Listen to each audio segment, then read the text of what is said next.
اگر بعد والی بات پہلے بتا دیتے تو لکھتے ہی نہیں. تو کہا کہ لا الہ الا اللہ حصنی، لا الہ الا اللہ میرا قلعہ ہے. کس نے کہا؟ یہ حدیث قدسی ہے. حدیث قدسی، اور ایسے نریشن کے ساتھ پیش کی کہ لوگوں کے سلسلے رسول اللہ تک تو پہنچ سکتے ہیں، لیکن خدا تک سلسلہ کس کا پہنچ سکتا ہے؟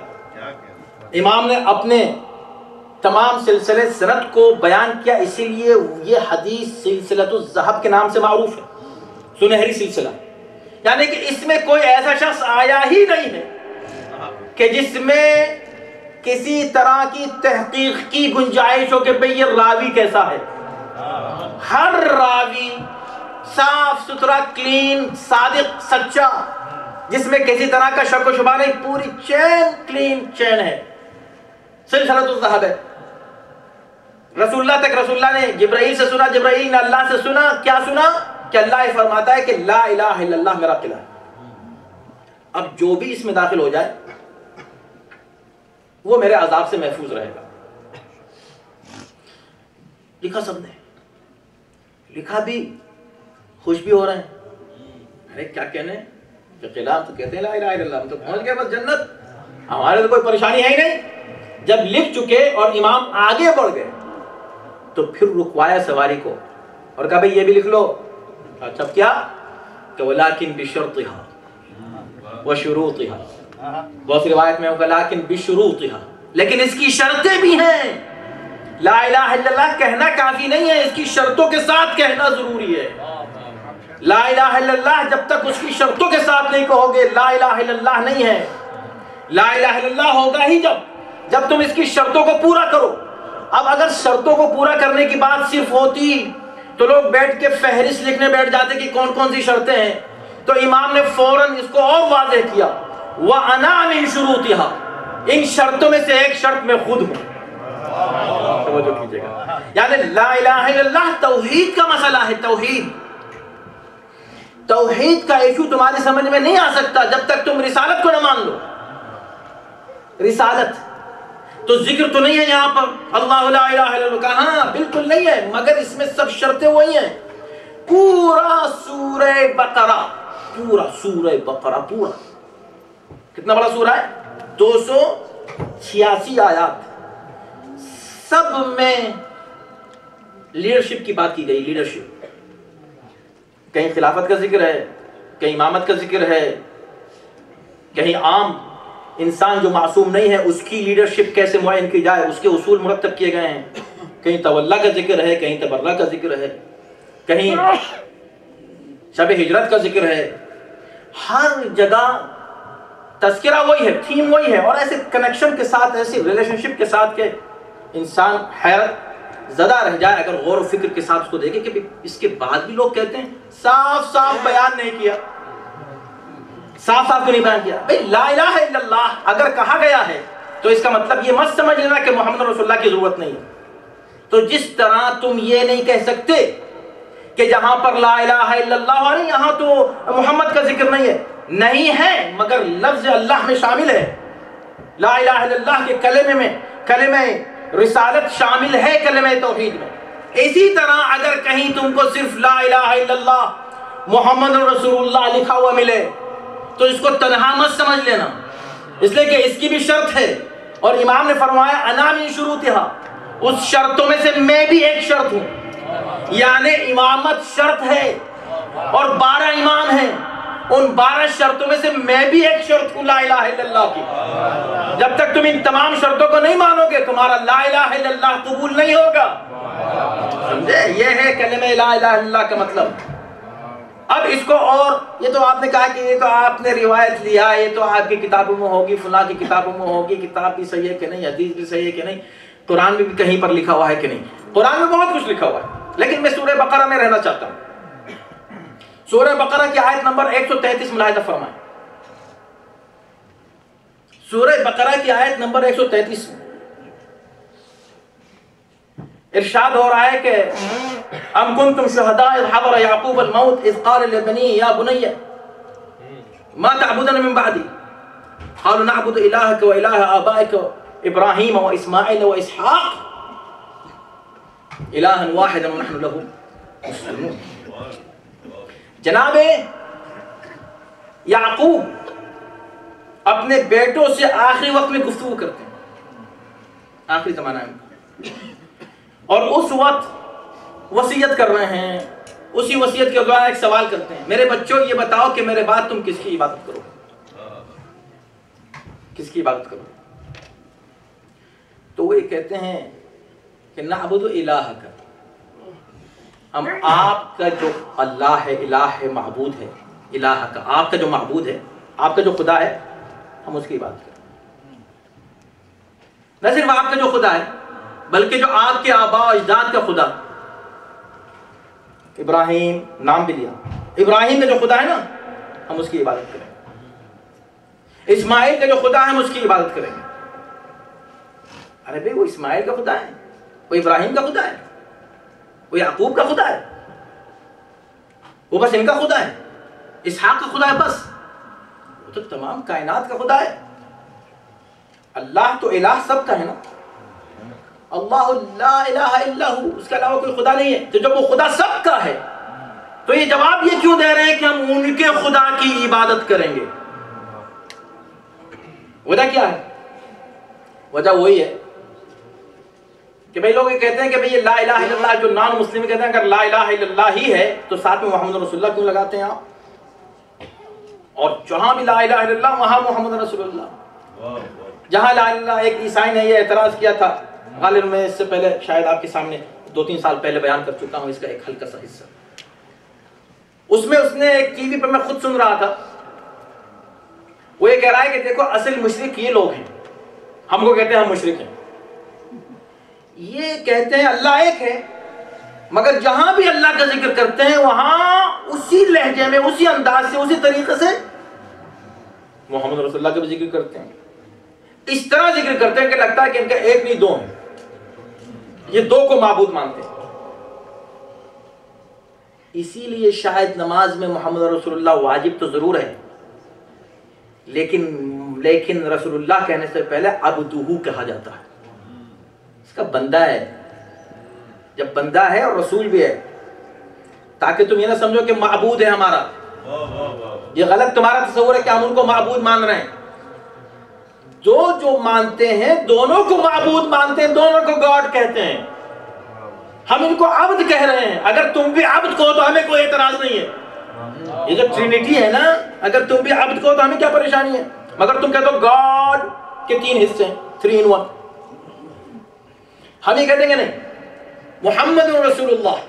انہوں نے کہا کہ دیکھو یہ دونوں ہیں، 2 گاڈ ہیں کہ 2 معبود، 2 معبود نہیں. پھر کیوں کہتے ہو اگر 2 معبود نہیں تو ایک صرف لا الہ الا اللہ کہو نا. ہو سکتا ہے اس نے آیت الکرسی نہ پڑھی ہو، ورنہ وہ کہتا کہ جیسے آیت الکرسی میں صرف لا الہ الا اللہ ہے بس وہ کہو نا. یہ محمد رسول اللہ کہنے کی کیا ضرورت ہے ساتھ میں ہر جگہ؟ تو ہم یہ کہتے ہیں کہ دیکھو محمد رسول اللہ کہنے کی ضرورت یہی ہے. جتنے فرقے آج، جتنے دین، جتنے ریلیجنز دنیا میں بنے، جتنے گروپس بنے، جتنے آئیڈیالوجیکل گروپس بنے، جتنے اسکول آف تھاٹ بنے خدا کے بارے میں، گاڈ کے بارے میں، جتنے بھی بنے وہ بنے ہی اس لیے کہ مانتے سب ہے کہ ایک ہے جس نے اس کائنات کو پیدا کیا.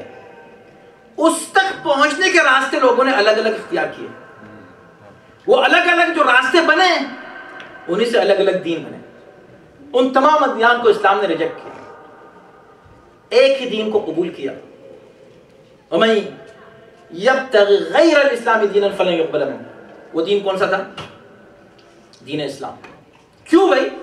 کیا اس لیے کہ تم خدا کو مان کے اس کو گاڈ کہہ دیا، اس کو ایشور کہہ دیا، اس کو یزداں کہہ دیا، مختلف نام رکھ دیے، گاڈ کو مان رہے ہیں، خالق کائنات کو سب مان رہے ہیں. مگر کیوں غلط پہنچے؟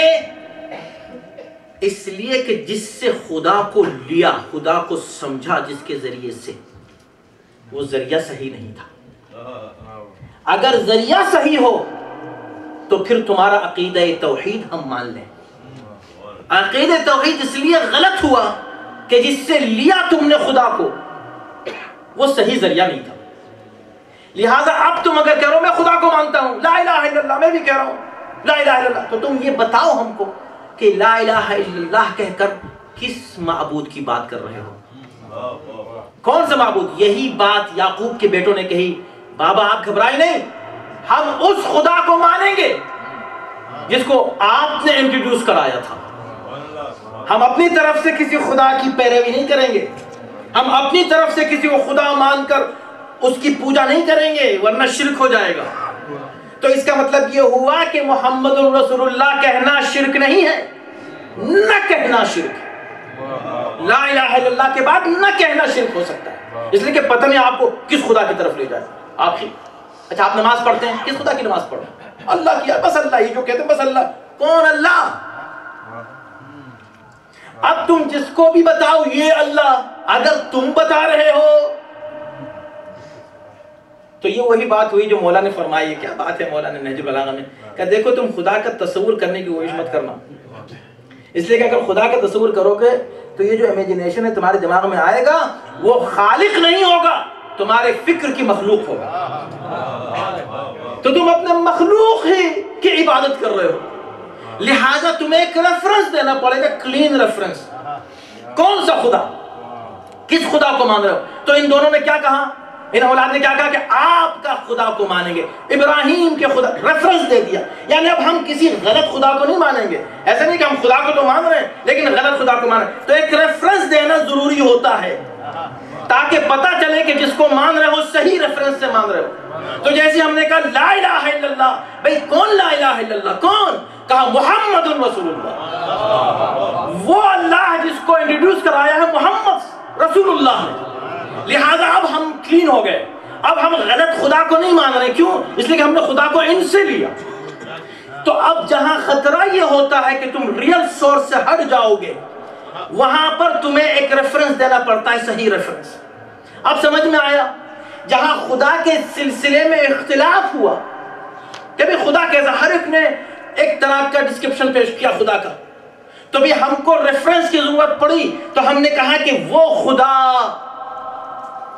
جو سمجھایا گیا ہے محمد رسول اللہ کے ذریعے، کوئی اور خدا نہیں، محمد رسول اللہ والا خدا. بات ختم ہو گئی. مگر اگر محمد رسول اللہ ہی کے سلسلے میں اختلاف ہو جائے، کوئی اپنا جیسا کہے، کوئی گنہگار سمجھے، کوئی کہے نماز قضا کر دی تھی، کوئی کچھ کہے کوئی کچھ کہے، اب اختلاف ہو گیا تو ہم کیا کریں؟ تو کہا یہاں بھی تم کو ایک ریفرنس کی ضرورت ہے. اس لیے محمد رسول اللہ پر رک نہیں سکتے جب تک کوئی ایسا ریفرنس نہ دو کہ بھئی کون سے محمد کو مان رہے ہو؟ کہا اس محمد کو کہ جس کا تعارف علی نے کرایا، علی ولی اللہ.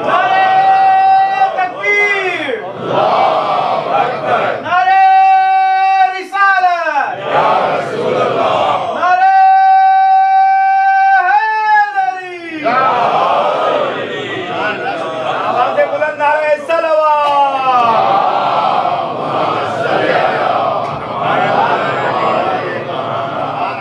تنہا کلمہ توحید تمہیں گمراہ کر سکتا ہے، لہذا تمہیں you have to do a good reference.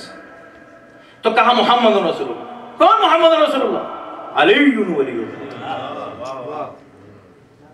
وہ محمد نہیں کہ تمہارے جیسے ہوں، وہ نہیں جن کو تم انٹروڈیوس کرو، وہ نہیں جن کو سلام کرنا تم بدعت سمجھو پھر جا کے نماز میں سلام بھی کرو. وہ نہیں، وہ محمد کے جو علی نے جن کو سمجھایا. اس لیے کہ ہم اس محمد کو مانتے ہی نہیں جو تم جیسا ہو. اگر تم جیسا ہے تو ہم کیوں مانیں گے بھائی؟ واقعی تم جیسا ہو؟ اچھا تو ایسے رسول کا ہم کلمہ کیوں پڑھے جو تم جیسا ہو؟ مولانا طاہر جلولی صاحب مرحوم فرمایا کرتے تھے یہاں پر کہ بھئی دیکھو ہم نے رسول اللہ کو تو نہیں دیکھا، تم کو خوب دیکھا ہے. تو اگر وہ تم جیسے تھے تو ہم ان کا کلمہ کیوں پڑھے جو تم جیسے تھے؟ ہاں اگر جیسے ہی کی بات ہے کہ کس جیسا، تو پھر ہم اس رسول کا کلمہ پڑھیں گے جو علی جیسا تھا، وہ نہیں جو تمہارے جیسا تھا. تو علی جیسا تھا اس کا ہم کلمہ پڑھیں. جس کو نبی کہیں کہ علی مجھ جیسا، میں علی جیسا، علی منی وانا من، اس کا تو ریفرنس جب تک صحیح نہیں ہوگا آپ سورس تک صحیح پہنچ نہیں سکتے. اب اسی وجہ سے بس ایک اور قرآنک ریفرنس دے کے آپ کی زحمت تمام کرنا، اور آپ کا سنا ہوا یہ ریفرنس ہے، لیکن چونکہ موضوع کے مطابق ہے. اسی وجہ سے اور 84 آیات میں جہاں میں نے چھوڑا ہے نا سورہ بقرہ کا تعارف, 84 آیات میں بنی اسرائیل کا ذکر کیا اسی سورہ بقرہ مختلف طریقوں سے, اور 7 جگہوں پر یہ تذکرہ آیا ہے تفصیل کے ساتھ پورے قرآن میں. یہاں ذکر کیا قرآن نے تو سورہ بقرہ میں یہ نہیں ہے, لیکن دوسری آیات میں آپ کو یہ تذکرہ مل جائے گا کہ کس انداز سے یہ ایک ریفرنس ضروری ہوتا ہے رب کا ذکر کرتے ہوئے. رب العالمین, فرعون کیا کہہ رہا تھا؟ انا ربکم الاعلی, میں تمہارا رب نہیں ہوں, صرف اعلیٰ رب ہوں. اعلیٰ سب سے اونچا, سب سے بڑا. تمہارے اور بھی رب ہو سکتے ہیں مگر میں رب الاعلی ہوں, سب سے بڑا رب ہوں تم سب کا. اور اپنی سپورٹ میں اس نے جادوگروں کو بلایا, مگر جادوگروں نے جب سمجھ لیا کہ نہیں بھائی یہ تو ہے ہی نہیں, یہ تو رب اعلیٰ ہے ہی نہیں, تو فوراً وہ مسلمان ہوئے. مسلمان ہوتے انہوں نے کہا آمنا برب العالمین. اگر یہاں رک جاتے تو فرعون کہتا شاباش, بالکل صحیح کر رہے ہو, دیکھا یہ مجھ پہ ایمان لے آئے, توجہ کیجئے گا. تو فوراً ریفرنس دیا رب موسیٰ و ہارون, موسیٰ اور ہارون کے رب پر ایمان لائے ہیں, تجھ پر نہیں. تو جب تک یہ ریفرنس نہ ہوتا وہ مسلمان نہیں ہو سکتے تھے. اپنے اسلام کو مکمل کرنے کے لیے قرآن نے کہا کہ انہوں نے ریفرنس دیا موسیٰ کا.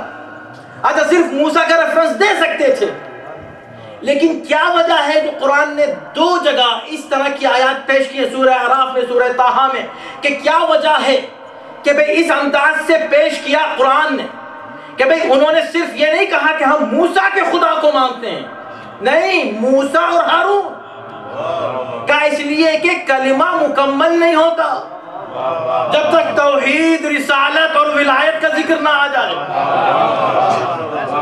ہارون, رب موسیٰ و ہارون, اس امت کا موسیٰ کون ہے اور اس امت کا ہارون کون ہے؟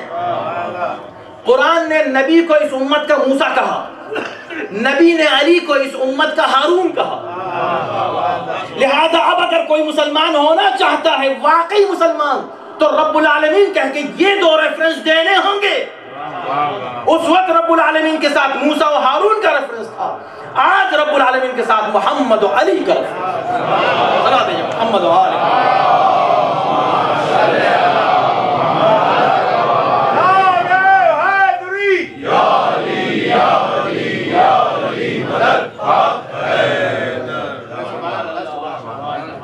ابھی صرف ہم ایک ہی ٹکڑے پر گفتگو کر سکیں, لیکن ظاہر سی بات ہے کہ انشاءاللہ اور جلدی گفتگو کو ہم آگے بڑھائیں گے, اس لیے کہ آیت الکرسی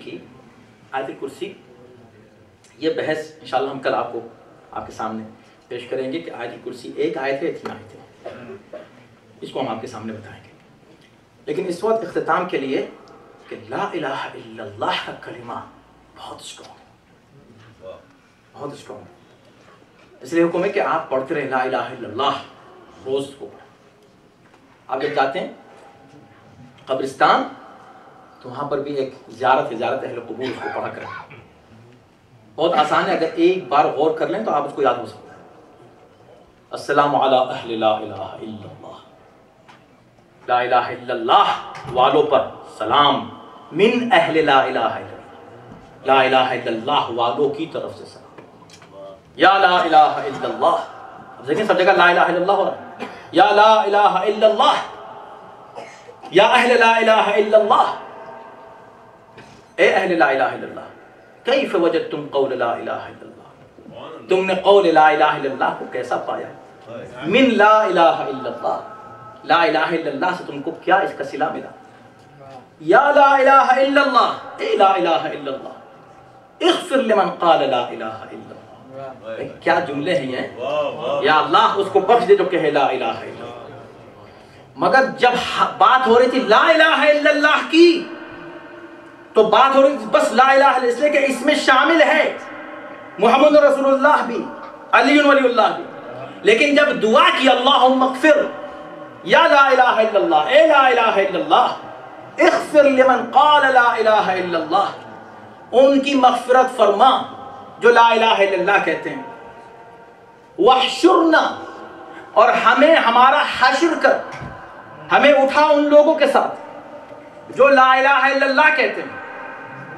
اب یہاں بات تمام ہو رہی ہے کیونکہ دوسرا یہ کہ چونکہ دعا یہ کی کہ بھئی یا اللہ ہم کو اٹھا ان لوگوں کے ساتھ جو لا الہ الا اللہ کہتے ہیں، تو کوئی کنفیوژن نہ رہ جائے. اس لیے کہ ویسے بھی خدا سب کو اس طرح نہیں اٹھائے گا، وہاں اٹھائے گا اور بلائے گا سب کو ان کے اماموں کے ساتھ. یوم ندعو کل اناس بامامہم، لیڈرز آگے آگے ہوں گے، پیرو پیچھے پیچھے ہوں گے. تو جیسے یہ دعا تمام ہوتی ہے، زیارت تمام ہوتی ہے اہل قبور کی، آخر میں کہا یا اللہ ہم کو اٹھا ان لوگوں کے ساتھ جو لا الہ الا اللہ کہتے ہیں. تو اب بات یہاں ختم نہیں ہوئی، بلکہ جملہ اس طرح ہے اللہم یا لا الہ الا اللہ احشرنا فی زمرۃ من قال لا الہ الا اللہ محمد رسول اللہ علی ولی اللہ. صلوات محمد.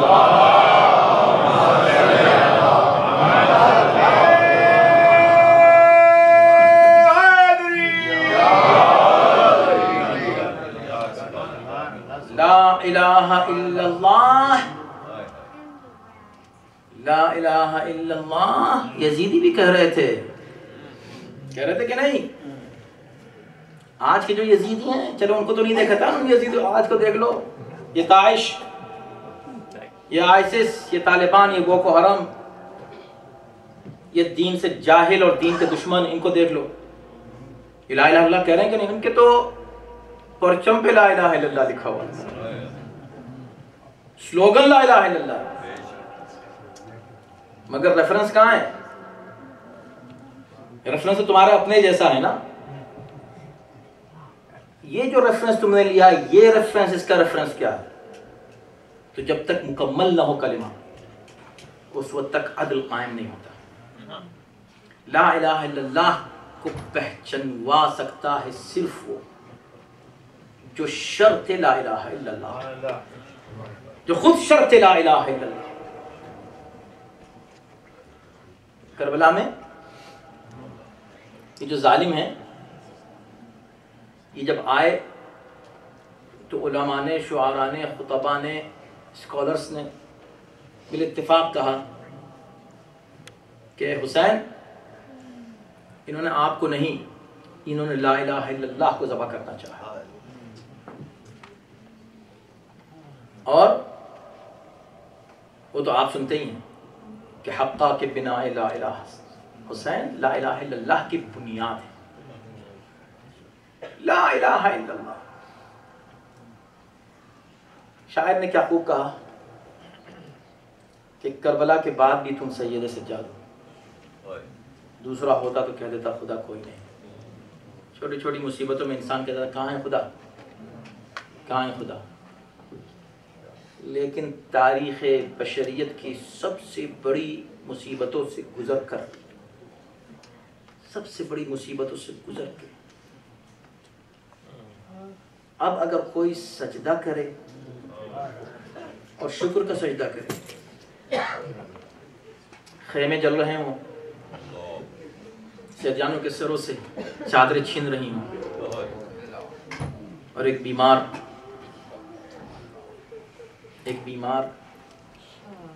ایسے ہی، اس کو سید الساجدین نہیں کہتے، شام غریبہ کو جو سر سجدے میں رکھا تو اس وقت اٹھے، یہ سب اس وقت اٹھا جب اذان فجر کا وقت ہو گیا، نماز فجر پڑھی. اس کیفیت میں نماز فجر پڑھی، اور ایسی کیفیت میں جبکہ ابھی سید سجاد اتنے بیمار ہیں، اتنے کمزور ہیں کہ اٹھا نہیں جا رہا، اتنے کمزور کہ ایک بیوی انہیں اٹھا کر لاتی ہے خیمے سے. مگر سجدہ اتنا طولانی، اتنا عظیم سجدہ کبھی تاریخ میں ہوا نہیں. اتنی مصیبتوں کے بعد کا سجدہ، سید الساجدین کیا سمجھا رہے ہیں؟ لا الہ الا اللہ، یہ ہے تعارف لا الہ الا اللہ کا۔ سب کچھ ہونے کے بعد لا الہ الا اللہ اپنی عظمت پر ہے، عملی طور پر اس کا اظہار ہو رہا ہے اس طرح کے سجدوں میں۔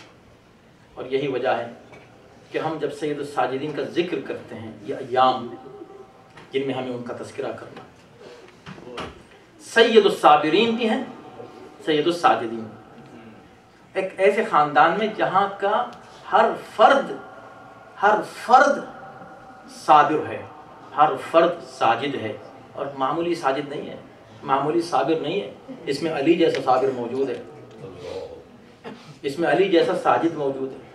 ابھی تھوڑی دیر پہلے حسین نے ایسا سجدہ کیا ہے کہ تاریخ میں کبھی سجدہ نہیں ہوا، مگر اس کے باوجود بھی حسین کو سید الساجدین نہیں کہا جا رہا ہے، سجاد کو سید الساجدین کہا جا رہا ہے۔ خدا جانے اس کے کیا کیا اسباب ہو سکتے ہیں، لیکن جب حسین نے آخری آواز استغاثہ بلند کی ہے اور 3 بار جواب ملا ہے، ایک بار کٹے ہوئے گلوں سے آواز آئی لبیک یا حسین، اور حسین نے کہا میرے ساتھیو تم نے حق ادا کر دیا، میں نے تم کو نہیں پکارا، اور دوبارہ پھر آواز دی تو علی اصغر نے اپنے آپ کو جھولے سے گرا دیا، وہ شہادت بھی اللہ کی بارگاہ میں پیش کر دی گئی۔ اس کے بعد پھر آواز دی ہے، تو پھر جب رونے کی آواز آئی اور حسین نے آ کر پوچھا زینب اب رونے کی آواز کیوں آ رہی ہے، اب کیا سبب ہے؟ کہا آقا آپ کی آواز استغاثے میں وہ درد ہے کہ سید سجاد تڑپ کے اٹھ گئے ہیں اور اٹھ کر اصرار کر رہے ہیں کہ پھوپھی اماں میرا عصا میری تلوار لائی، میں اپنے بابا کی مدد کے لیے جانا چاہتا۔ حسین نے کہا چلو میرے ساتھ چلو، اور سید سجاد کے سرانے آتے ہیں، اور آنے کے بعد کہتے ہیں میرے لال کیا چاہتے ہو؟ آنکھوں کو کھولا، احترام کے لیے اٹھنا چاہا، شانے پہ ہاتھ رکھ کے لٹا دیا، بیٹا تم بیمار ہو۔ بابا میں نے کبھی آپ کو تنہا نہیں دیکھا، میں نے آپ کو کبھی اس انداز سے نہیں دیکھا، اور بابا جس میں اتھر کے اوپر خون کے دھبے کیسے؟ کہا میرے لال بس نہ پوچھو۔ کہا نہیں چچا عباس کہاں ہے؟ بھائی علی اکبر کہاں ہے؟ قاسم کہاں ہے؟ اور وہاں ایک ایک کو پوچھ رہے ہیں، تڑپ تڑپ کے پوچھ رہے ہیں، اور ہر ایک کا جواب یہ کہ قتل کو چلا، قتل کر دیا گیا، قتل کر۔ آخر میں امام نے کہا بس میرے لال وقت نہیں ہے، زیادہ نہ پوچھو، بس یہ سمجھ لو کہ مردوں میں میرے اور تمہارے علاوہ اب کوئی نہیں بچا ہے، سب اجڑ گئے خیمے، صرف بیبیاں رہ گئی ہیں، میرے لال اور تم ہو۔ بس یہ سننا تھا کہا کہ پھوپھی اماں اسی لیے تو مانگ رہا ہوں تلوار، لائیے میرا عصا لائیے تاکہ اس کے سہارے سے اٹھوں، تلوار لائیے تاکہ مولا کی مدد کروں۔ بس جیسے یہ کہا تو حسین نے کہا میرے لال کیا کرنا چاہتے ہو؟ تلوار کیوں مانگ رہے ہو؟ کہا مولا آپ کی حمایت کرنا چاہتا ہوں۔ کہا جہاد کرنا چاہتے ہو نا؟ میرے لال میں ابھی جہاد کے لیے جا رہا ہوں، مگر سجاد تمہارا جہاد ہمارے جہاد سے بہت سخت ہوگا، ہم چلے جائیں گے اپنے سر اللہ کی راہ میں پیش کر دیں گے، شبر ہمیں ذبح کر دے گا، ہماری شہادت ہو جائے گی، مگر میرے لال تمہاری شہادت روز ہوگی، تم ہر لمحہ ان حالات سے گزرو گے جن سے ایک شہید گزرتا ہے، تمہاری شہادت بڑے معراج کی شہادت ہوگی، میرے لال تمہارا جہاد بڑے معراج کا جہاد ہوگا۔ اے میرے لال میں جا رہا ہوں تنہا، مگر جب تم کرو گے جہاد تو تمہارا جہاد یہ ہوگا کہ اپنی پھوپھیوں کو، ماں کو، بہنوں کو درباروں اور بازاروں میں لے کر جاؤ۔ یہ کام انبیاء سے لے کر آج تک اور آج سے لے کر قیامت تک نہ کسی نے کیا ہے نہ کوئی کرے گا، یہ کام صرف تمہارے سپرد ہے میرے لال۔ کتنا سخت تھا سجاد کا جہاد، اور شاید اسی وجہ سے امام سجاد کو ایک اور ذمہ داری سپرد کی کہ تم کو اللہ نے زندہ رکھا ہے، بہت سے اسباب ہیں، ان میں سے ایک سبب یہ بھی ہے کہ تم میری ایک وصیت پوری کرنا۔ میرے لال جب واپس مدینے جانا تو میرے شیعوں کو میرا سلام کہنا۔ آپ کو حسین نے اس وقت یاد کیا، اور پھر یہ کہنا میرے شیعوں تمہیں حسین نے اس وقت بہت یاد کیا، جب اپنے لال کو اپنے ہاتھوں کو بلند کیے ہوئے پانی مانگ رہا ہوں. بس آپ کی زحمت کو تمام کروں گا. امام سجاد کا تذکرہ ہے. جہاد کیسا تھا؟ جہاد کیسا تھا؟ عظیم الشان جہاد. علامہ ابن حسن نونہروی صاحب کا میں نے ایک جملہ سنا، میں آپ کے حوالے کر رہا ہوں. مصائب کا عجیب جملہ ہے، بس یہی کافی تھا. اور میں بس آپ کو وہ سنا دینا چاہتا ہوں تاکہ پتہ چلے کہ جہاد ہے. سجاد کیسا جہاد تھا. سجاد چلتے ہیں جہاد کے لیے. 11ویں کی صبح سے سجاد کا جہاد شروع ہوتا ہے. اسی لیے وہ بی بی جو حسین کے بعد عباس بن گئی تھی اور اس نے ہر ایک کو سوار کیا تھا نا، ساری بیویوں کو سوار کیا، مگر جب اس کو کوئی سوار کرنے والا نہ ملا تو وہ سجاد آگے بڑھے جو رات تک خود اپنے پیروں پہ کھڑے نہیں ہو سکتے تھے. بی بی نے ان کو نکالا تھا خیمے سے، مگر وہ آج بی بی کو سوار کر رہے ہیں. کیوں؟ اس لیے کہ یہ سجاد کا جہاد شروع ہو رہا ہے. ہاں، تو وہ جملہ جو میں آپ کو سنانا چاہتا ہوں یہ ہے کہ جہاد سجاد کا شروع ہوتا ہے. چلتے ہیں، بیبیاں اسیر ہیں، بیبیاں قیدی ہیں. یعنی یہ تصور ہی کافی ہے کہ بیبیاں قیدی ہیں. ایک مرجع نے اپنے گھر میں جب مجلس کی، منعقد کی، اور ذاکر نے بیٹھ کر یہ جملہ کہا. مصائب شروع ہی کیے اس نے، اور اس نے کہا کہ زینب ابن زیاد کے دربار میں آئیں. تو مرجع نے روک جا کے رک جاؤ بس، کیا اس سے آگے کوئی تو مصیبت پڑھنے والی ہے؟ علی کی بیٹی ابن زیاد کے دربار میں، شرابی کے دربار میں، فاطمہ کی بیٹی، اس سے بڑی مصیبت اور کیا ہو سکتی؟ ان تمام مراحل سے گزرنا ہے سجاد. جناب زینب گزر رہی ہیں، زینب ہیں، ان سپاہیوں کو لے کے چل رہی ہیں سجاد کے سپاہی. تو وہ فرماتے ہیں کہ جیسے جیسے قافلہ چل رہا تھا، آگے آگے سرحائے شہداء تھے. ان سرحائے شہداء میں سب سے آگے حسین کا سر تھا.